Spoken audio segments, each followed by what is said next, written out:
Louisiana versus all y'all. Jarrett Rosa here today with Manny head coach Jess Curtis, guy that I consider a good friend through the years, getting a chance to know each other through all this high school athletics. And man, it's good to see you. Good to start catching up a little bit. How have you and the Tigers been doing up there in y'all's neck of the woods?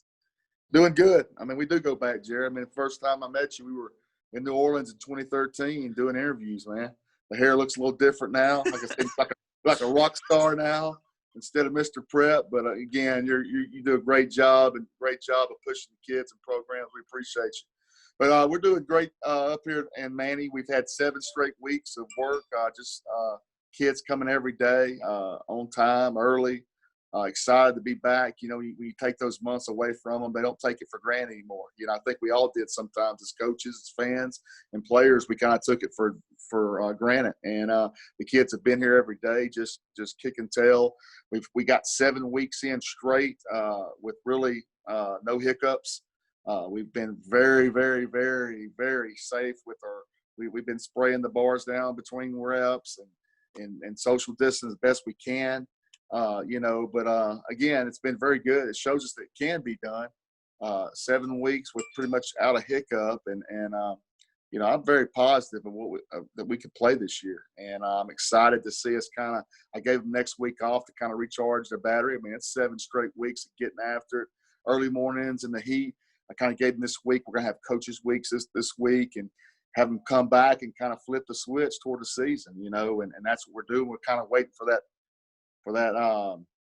the ruling to come down from LHSAA, what we're going to do and how we're going to attack it, how we're going to approach the season. I know they've got a lot on their plate. I don't envy them, but I'm kind of getting anxious and excited to see how we're going to approach this, and what's the best avenue to do that. Yeah, and I think we're going to end up talking some more about kind of that big picture stuff and the conversation of coming back safely and just some different perspectives and priorities on that. I did want to say thank you so much for being super kind as always. Not everyone loves the hair as much as Looks good, man. I wish I could grow it out, but it is what it is. You get to be my age, I guess. This might be my last go round to have this ability, so I guess I'll enjoy it while I can. But for you guys getting back to those workouts, you mentioned not having spring and everything. Talking to different coaches around the state, they talk about a big mixture of just kind of how well their guys had taken care of themselves and been in shape versus kind of being out of conditioning and all of that coming back, as well as just kind of different attitudes and getting everybody on the same page and caught up to where they needed to be. How good was it after that long layoff to just get everyone together as much as you could from probably in some ways a mental health standpoint of they've been trapped in their houses at times and also to kind of see where everyone stood and try to get everyone back on that same page working toward what you guys are working toward? Yeah, the kids were excited to get back. I mean, the coaches, the kids couldn't wait to see each other. The first day was unbelievable. Just that family atmosphere we've tried to build here at Manny High School, the program, and it's all about family and caring about each other and loving each other. And gosh, you've been separated for so long, taught to stay away, and so to get them back on that familiar grind again was so good for them. To me, it was, it was like therapy for them. I mean, for them to be able to get back out there and get to run again with their teammates and pushing their teammates and being back with their coaches, so they've missed so much. And it was wonderful. And these 7 weeks have been great. And it's been good to kind of see from that first week. And even our kids that work so hard, it's still different when when you're doing it by yourself to when that coach is in your ear making sure you get the extra rep, And so the kids were in decent shape, weren't in great shape, but they quickly got there. I was very impressed at how quickly they hit that wall and they got over the wall, and made the decision to get in shape. And I'm just ecstatic at where we're at. I think mentally, physically, I think this team is in a great place, and we're ready. Whenever we get that date to get started, we are so ready. This group is locked in. You guys last year, you had the 3 early losses to the bigger schools and higher classifications, and then rattle off, I think it was 11 straight wins by the end of it before you run into that Faraday team that it was just kind of their year. They'd been in a place where you guys had been before, where they'd been knocking, and then last year ended up finishing on top. As you guys turn the page from that run that y'all had and look to now this year's group, the 2020 team group, and class of 21 seniors and class of 2021 seniors, what did some of those conversations look like in terms of how much to potentially take from that run and use any motivation from the finish versus just putting it behind you and starting fresh entirely? And what are some of those, I guess, early conversations, early goal setting type approaches for y'all? Last year was absolute awesome. We had lost 21 seniors, and 5 of them went on to play D1. That's a lot for a 2A school to have, and that's what happened here. And so, we felt good about what we had coming back, but yet we had a lot of kids that had to step in that had been role players previously. Well, what happened is it was a coach's dream. Those kids got better every single week, and was so proud of the run to win 11 straight, knock that semifinal door down, get back to New Orleans, and we played terrible that night. It was one of those bad nights of football. You tip your hat to Fairleigh being a great team, and boy, they played super well. But we're going to take a lot from that. We learned a lot about ourselves in that run and in that game. And what we have coming back, Jared, makes us feel so excited and enthusiastic for this big senior class I have. I have 2 guys that have D1 offers, and Terrence Williams, the running back, big kid, big 6 foot, 225-pound running back that can run over you, run around you, catch the football. And then you have Cadillac Rhone, who's a quarterback, who we started playing him as a cornerback, and that's where he's going to play on Saturdays. And just to have those 2 guys being our leaders is very important. Then we have one of the best kickers, Carla Fox. So we have a really good senior class. And then behind it, though, this is kind of our secret, but really it's kind of out of the bag here, is our sophomore class is loaded. I'm talking loaded with sophomores, and this freshman class is the best class we've had come since I've been here. So those are good things for our program. We're excited. Everybody got a taste of the Dome again last year, and we need to go back and show everybody that bought their ticket in New Orleans that that's not Manny football. Manny football is what is 4 quarters of getting after it and bringing it. And I look for us to have a chance to go deep again. I wanted to ask you about some of that talent level, because it was just a couple of years ago that I think y'all were a team that, as there were a few teams in South Louisiana that in some of the preseason conversation, everyone was saying, oh, this is one of the most talented teams that this school's had in so long. Mm-hmm. And I think a lot of times early in the year, people down here kind of lose sight of what's going on up north. And I was like, man, that Manny team, as successful as they've been through the years, this might be their most talented team from a standpoint of the athletes that you guys had being recruited at a high D1 level. And you guys have some really key pieces, and you mentioned a few of them there, the 2 seniors that have some great offer lists coming together in Cadillac and Terrence. Your nephew, Tackett, just added another offer with Mississippi State to an early, I think, half dozen now for him. And so there's an experience that they had last year that they can pull from, and there's also a lot of talent there that a lot of colleges around the country are noticing too. So that's a pretty good combination that's got to be pretty exciting to have as a coach getting ready for this year.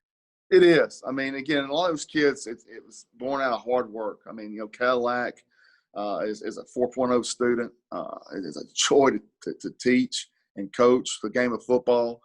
Just a wonderful kid, just to see him grow into what he's become, to where, he's got all the academies wanting to play quarterback next level, and he has these great offers to play a DB next level. Then Terrence Williams, the same type of kid to come in and follow the shoes of A.J. Carter and Zequarrius Williams to fill those big shoes rather quickly, and to see how he mentors these younger sophomores and freshman running backs that are ready they're hungry, wanting to be the next big Manny running back, and for him to be such a great leader. You win because your best players are your hardest workers. And that's the example those 2 guys give us, every day. They're, the first ones here getting after it. And when your kids, these new studs come in and see that, that's how that's how you're supposed to approach this thing. That's how winning happens, and I'm just so thankful to have kids and a community that's bought into what we're doing here. And it is exciting. From a family standpoint, to have Tackett be one of those guys that is getting some college love and has obviously a couple of the in-state schools, has a couple Power Fives now. What has that been like for you guys? You've had the pleasure to coach some great athletes who have gone on to play college football, and now your nephew is one of that next group up coming for these next few years for you. He kind of got thrown in last year as a freshman, and did well. He's just, his mindset of football it means a lot to him. He's either lifting, running, or watching film, and that's him, and that's what he loves. And just to see his growth too, and as a freshman to end up in the dome, he must have had 15, 16, 17 tackles that game, and just to see him play that well, that young. To be a freshman, then to watch him put on about 20 pounds of good, solid muscle weight this summer's been fun to watch too. So it's fun. I'm happy for him because this game means a lot to him. He loves this program. He loves his teammates. He's got a lot of talent around him in that sophomore class and freshman class that can do the same thing. I think it's just going to rub off. And, what Terrence and Cadillac and the AJ and them is rubbed off on him, and so I just hope that he keeps paying it forward. I think he will. And we're extremely proud of it. When you guys get a call like a Mississippi State saying, "Hey, we'd love for you to, consider coming to play football here in the SEC with us one day," what is his reaction like as you tell him, "Hey, buddy, this is the next door that might be open for you in these coming years"? He was excited. Again, that's SEC West football, and they told him that, and it doesn't get any better than that, and he's excited about that. Just for a coach to turn on your film and to see something in you, especially you being so young, to see what your attributes are, and then they see the growth potential. And so it meant a lot to him, especially for a coach to say, "Hey, I believe in you. Here's an offer," and that's, that's tough. Some people think that we just hand them out of our drawers. No, it's these coaches. They turn something on. I wish I could give every kid I had one, but they turn a film on and they see something in them. And it just, I was eating lunch with him and he was just blown away, by the offer and excited. Virginia came in early on him, and that means a lot to him, for those big programs to come in on you and to see that. And, he's excited. It makes him hungry. It makes him hungry to finish the deal, to win state and win a couple states, and then championships, and then go on somewhere good and hopefully and do magical stuff there. With all of that, not just Tackett, but team-wise, all of that talent and that hunger and that experience and that excitement to get back toward working towards some of these guys' senior years, or for the other classes, just kind of the next year up and ready to go, show how good this team can be. We mentioned some of the bigger picture uncertainty and trying to work back from this coronavirus situation. And that's something that there's been a lot of conversation about, both very publicly on Twitter and stuff like that, as well as, just different people on the phone around the state. How do you kind of balance that, if there is a balance to it, or what's kind of your approach to working with the kids in terms of, this is the focus, we're getting ready for this thing, but knowing that there is some potential for it to be a little bit later than would have been expected, for it to potentially flip to the spring, or whatever the case may ultimately be when we do hear more from the LHSAA? Yeah, that's been a battle. Just and I talk to them every day before we start. We get out, I come in there and I kind of talk to them and address them on things I've seen that I like and didn't like. And this has been one of the things we talk about, because there's been times where, social media is a great thing and it's a terrible thing, and sometimes they'll see things, phase 4, there's not going to be football. And kids saw that. And I had kids coming to workout saying, "Coach, we're not going to play football." And, you had to tell them, we're going to play. Just believe. We need to go to work today. Let's get better. And so that when we have our plan and our decision, we're ready to rock and roll. And that's kind of been our deal. Let's get our fields ready for the harvest. We get going every day. And, it's been great because they haven't batted an eye since we had that conversation. And I really feel good about it too, Jared. I really feel like, my idea is I want to play football, whether it's pushed back or in the spring. I feel like we have the ability, though, to push back a little bit, kind of like the SEC is going to do. They're going to start probably the end of September, the early Octobers, and they're going to play their little window there. And so I think we need to be smart and push back, and let's play in that window as well. I feel like we're going to hit the phase up about then, and I feel good about the pushback, and I think we can. I think we have some wiggle room there, even if it did cost us the dome. I love the dome. Don't get me wrong. That place never gets old. I mean, but, this year is a crazy year. I just want us to be sure we play. We have some wiggle room there if we need to push back a couple weeks back. And I think that's what's pretty much on the drawing board. I feel like that's probably what's going to happen. And I feel good about it. I feel like that they're just waiting here for this next phase up and or this next governor that declaration of the phase up. And I feel like we're going to follow suit right behind it. And, and whatever we get, if we get 8 games, we're going to be ready. Many football is going to be ready for those 8 games in the playoffs. If we get 7, 5, whatever it is, we're going to be ready to go. The kids are locked in on that, and that's kind of been our mantra. Just whatever they say, we're going to be ready. Because I kind of wonder if some of these places are going to be ready. Because, again, it's easy to fall in that trap of, we're going to play this, that, and all of a sudden you don't work. We're going to be ready. I'm not going to be that guy that steps out there and goes, oh, man, we should have worked harder. No, we've been grinding, and probably as harder we've ever grinded here at Manning. I'm sorry, man. You get me fired up talking about season coming, man. No, I love it. It's such an interesting time because there's always this mindset of control what you can control, and right. the rest is going to be what it is. Unfortunately, this year, that rest that can't be controlled is so much other outside of anyone's perspective that we've ever seen before. And so it is going to be interesting to see kind of where some teams are when it does become go time, who was able to keep folks, the student athletes focused on that aspect of, all right, we don't know when, but we know we can control being prepared for whenever that comes. Right. And that's going to be huge for the first half, at least, of a short season, if not the entirety of it. Yeah, I don't have the luxury of rolling out there. If we play week 1, I'm playing Spataforce crazy self and Union Parish, who was a semifinal 3A team. You're talking about a semifinal 3A team against a 2A finalist. That'd be one of the best games in the state, and that's week 1.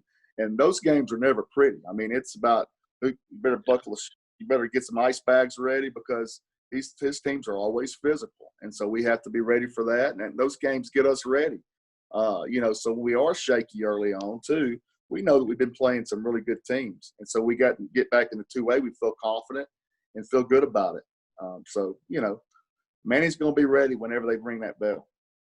And you mentioned the dynamic too of the dome's great, but we kind of have to, prioritize different things potentially this year. I thought it was really interesting whenever that initial commentary came out that I think was probably not the way that Mr. Bonin would have preferred to word it, right. Of everything starts the dome, and if you have to chop this, then you chop this in terms of the front of the season. But I saw a lot of reaction to that from some coaches immediately who said, the dome's not that important. We don't, and I think, you can find the middle ground. The dome is a great experience for those kids, but there are also so many other things at play. You don't have to write off the dome to say, this isn't an ideal year and we've got to figure something out for the kids. There's kind of a balance there. That's right. And the thing is, anybody that says the dome's not important has never played there. That's the thing. And I know that some places you don't have a road necessarily to get there, but I think it's the dream of every kid that puts the pads on to go to New Orleans. I know back in the 80s I was playing for Manny. Manny never been in the dome in their life, and still I had the idea that maybe I'm going to walk in that dome before I quit playing. And so I think it's the mantra. I think other states are jealous of our state championships, playing in that nice Superdome. And so it is important. And I applaud Mr. Bonin for doing that and trying to protect that and trying to keep that, because it's important to us. Like I told you, we can go in there another 10 times, hopefully, and it's never going to get over to me. And so we want to protect that for our kids. But at the same time, if it came an issue to where it was dome or, a complete season or whatever, I think most people, pretty much everyone would pick the full season, but who knows? Like I said, we have some wiggle room there. I've been told they have some weeks there. As long as the Saints are playing, the dome stays down, the turf stays down, and so, I don't know. I think they're going to try everything they can to give us what everybody wants. And, I applaud them for that, because, we're always as coaches, belly aching about this and that. And that's what coaches do, I guess. But, those guys, they have a hard job, trying to make sure that we do this thing right, safely, and the kids don't miss anything. And so I really have my trust put in them that they're going to make sure that we get a good season, the best of their ability, as many weeks as we possibly can. And I've asked, I guess, some coaches through some of this the last few weeks, basically as that conversation has continued to develop, have there been any aspects that either your perception of the conversation has changed a little bit, that like some aspect you have a better realization of now and kind of feel differently than maybe you did at the beginning of it, or an aspect of the conversation that you think gets overlooked and needs to be kept in mind as some of these decisions get made, or just kind of any facet of that conversation as we continue to have it pretty much on a daily basis that kind of sticks out to you as it's continued? Yeah, I think the one thing is what most coaches are aggravated about, and what I've been aggravated about, is just kind of want to kind of be up front and tell the people we need some positive news, And I think the LHSAA is committed to playing. They are. And so I wouldn't mind them saying, hey, this is our pushback date. This is what we'd like it to be. We feel like our next phase up from the governor's coming here. We need this many weeks to get ready. This is where we want this is our target date now. We're going to push this thing back here. And I think that would go a long way in making coaches kind of, exhale a little bit, kind of start having an idea of what they're looking at. That's pretty much what a lot of coaches are saying. Other things, the flip thing, I wasn't real big on that. Still, I think it's a last-ditch thing. But, I've had a lot of coaches that are for it call me because they know I'm kind of outspoken against the flip. I like the seasons where they are. And I just think flipping, it's so much upheaval. Kids now have to kind of change. Do I want to play basketball if I'm going to miss Manny football for a couple of weeks? I got some guys that probably aren't. Our Manny basketball program is going to take a big hit. I know it's a 1-year deal, but same time, then all of a sudden football is back to back. And look, I'm excited about a lot of football. I can go back to back, but I start thinking about those baseball people not getting their kids again for that long period of time. I don't know. I think we can. I think the better option is moving it back. I feel like LSU is going to play that window. You feel like the Saints are going to play, and I think we need to follow their window. I think we need to follow their footsteps, and that ensure that high school football gets played this year. And that's been my mindset. But again, I'm a little bit more open to listen to people about the flip. Although I'm steady for the pushback. I think we're going to have a window there. Yeah. Hopefully, man. Hopefully we're seeing some football as soon we and are. as full as possible.